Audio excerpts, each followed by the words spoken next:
మీ personal interviews మరియు వ్యాపార ప్రకటనల కొరకు ఈ నెంబర్ని సంప్రదించండి. హాయ్ హలో నమస్తే, నేను మీ కట్టా కార్తీక్. జనంలోకి జగన్మోహన్ రెడ్డి వెళ్ళబోతున్నారా?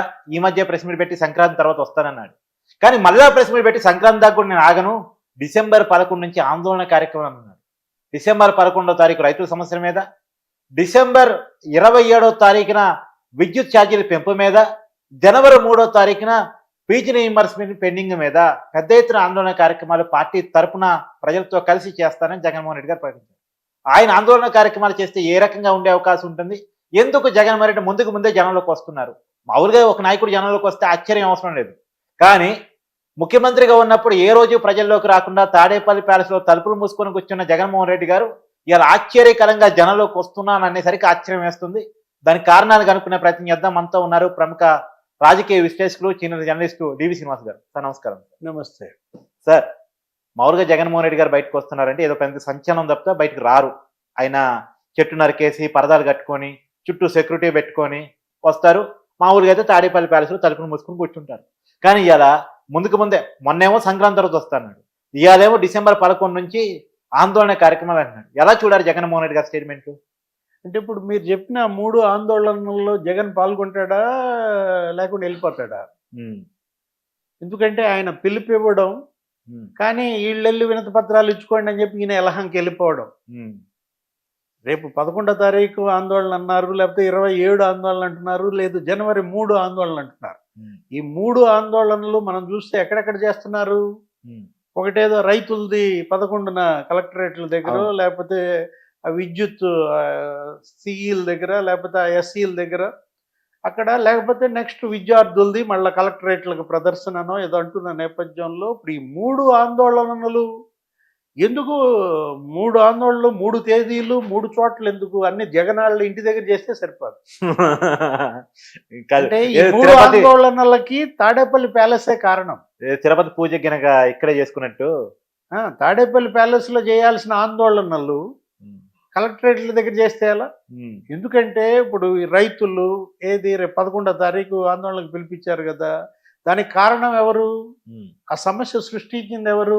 జగన్మోహన్ రెడ్డి కదా. ఇప్పుడు ధాన్యం ధరలు, కొనుగోళ్లు, నువ్వు పేరబెట్టిన పెండింగ్ బకాయిలు.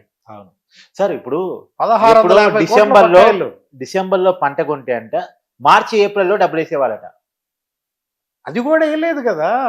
1650 కోట్లు బాకీలు పెట్టి జగన్ వెళ్ళిపోయిన పరిస్థితుల్లో ఇప్పుడు ధర్నా ఎక్కడ చేయాలి? రైతు ఎవరి దగ్గర చేయాలి?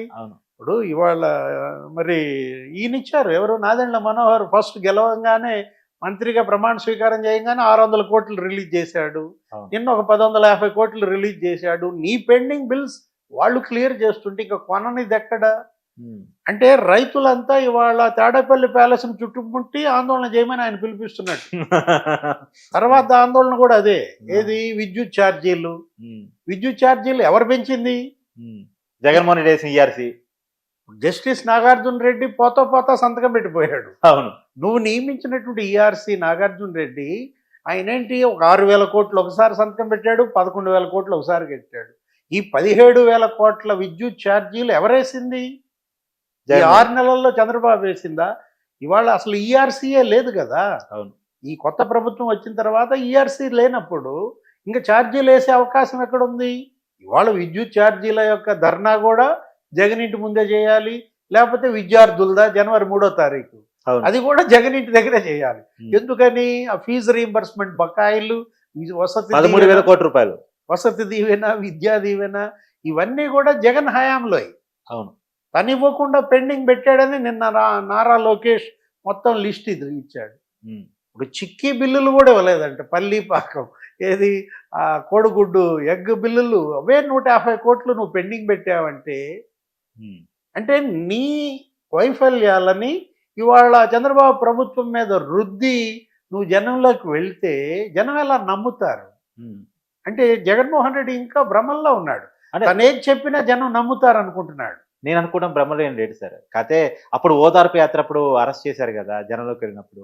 ఇప్పుడు కూడా జగన్మోహన్ రెడ్డి అనేక కేసులు ఇట్లు అరెస్ట్ చేస్తారు, జనంలోకి వెళ్ళినప్పుడు అరెస్ట్ చేసి సింపతి వస్తుందని కారణం కావచ్చేమో. సింపతి ఏం చేసుకుంటావు? ఏమైనా ఎన్నికలు ఉన్నాయా? ఇప్పుడు అప్పుడంటే ఎన్నికలు ఉన్నాయి 2013లో నీకు అప్పుడు అప్పుడు ఆ ఇష్యూలో ఏంటి 2014లో ఎలక్షన్ ఉంది కాబట్టి నీకు ఏదో సానుభూతి వచ్చిందని. ఇంకా 4.5 ఏళ్లలో నీకు ఎన్నికలు. ఇప్పుడప్పుడే ఎన్నికలు వచ్చే అవకాశం కూడా లేదు.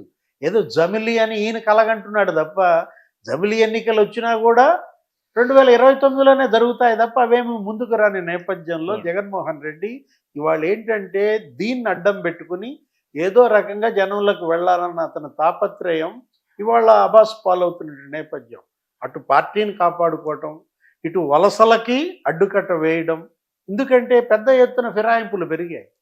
అటు తెలుగుదేశంలో ఇటు జనసేనలోకి వెళ్ళిపోతున్న నేపథ్యంలో నేనున్నాను, పార్టీని నిలబెడతాను అనేది ఏదో చెప్పుకోవటం కోసం నెక్స్ట్ ఈ అవినీతి కుంభకోణాలు వీటిని సైడ్ ట్రాక్ చేయడం కోసం డైవర్షన్ పాలిటిక్స్ చంద్రబాబు ఆడుతున్నాడు అంటాడు. ఇప్పుడు డైవర్షన్ పాలిటిక్స్ ఆడేది జగన్మోహన్ రెడ్డి. జగన్మోహన్ రెడ్డి ఏ ఒక్క విమర్శ చేసినా అది అతన్ని ఉద్దేశించి అతను అనుకునేదే అన్నమాట. ఇప్పుడు అదాని 1750 కోట్ల ముడుపులు, లేకపోతే కేవీ రావు కాకినాడ సెజ్, కాకినాడ పోర్టు 3600 కోట్ల కబ్జా, వీటన్నిటి నుంచి రోజుకో అవినీతి కుంభకోణం బయటపడుతుంటే వాటి నుంచి డైవర్షన్ చేయడం కోసం ఏది రైతుల సమస్యలు అంటాడు, విద్యార్థుల సమస్యలు అంటాడు, 6 నెలల్లో చంద్రబాబుపై తీవ్ర వ్యతిరేకత పెరిగిందంటాడు. తీవ్ర వ్యతిరేకత పెరిగితే వాళ్ళు వస్తారు రోడ్ల మీదకి. నీ హయాంలో రోడ్ల మీదకి వచ్చినట్టుగా ఎవరు అంగన్వాడీలు, ఆశా వర్కర్లు, టీచర్లు, అప్పుడు ప్రతిపక్షాలు, ప్రజా సంఘాలు మనం చూసాం. రోడ్ల మీద తప్ప ఎక్కడ లేదు. హౌస్ అరెస్టులు, అక్రమ నిర్బంధాలు. అదేంటి జగన్మోహన్ రెడ్డి పరిపాలన. ఇవాళ ఎవరన్నా రోడ్ల మీద ఉన్నారా? ఎవరిలో అన్నా ఇవాళ ఉద్యమ ఆలోచనలు వస్తున్నాయా? అంటే ఏంటంటే ఏదో రకంగా రేపొద్దున విజయోత్సవాలు చేసుకుంటారు వాళ్ళు. అవును. ఏది కూటమి ప్రభుత్వం ఏర్పడి 6 నెలలు అయిన సందర్భంగా 12వ తారీఖు విజయోత్సవాలు వాళ్ళు పిలిపిస్తారు కాబట్టి దాన్ని బ్రేక్ చేయటం కోసం ముందే తను ఏదో ఆందోళనకి పిలుపు ఇవ్వడం.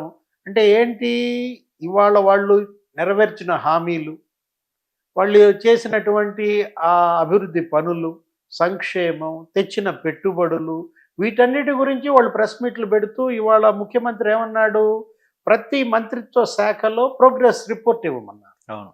వాళ్ళు తయారవుతున్నారు. ఏది ఏ మంత్రి ఆయన హయాంలో ఈ 6 నెలల్లో ఏం సక్సెస్ చేశారు అనేది ఇవాళ రిపోర్ట్ వస్తున్నటువంటి నేపథ్యంలో అవన్నీ ఎక్కడ ప్రజల మనసుల్లో రిజిస్టర్ అవుతాయో, వీళ్ళ మీద ఇంకా మైలేజ్ ఎక్కడ పెరుగుద్దో దాన్ని అరైజ్ చేయటం కోసం జగన్మోహన్ రెడ్డి ఇస్తున్నటువంటి ఈ ప్రజాందోళన పిలుపు అది కూడా బూమ్రాంగ్ అవుతుంది.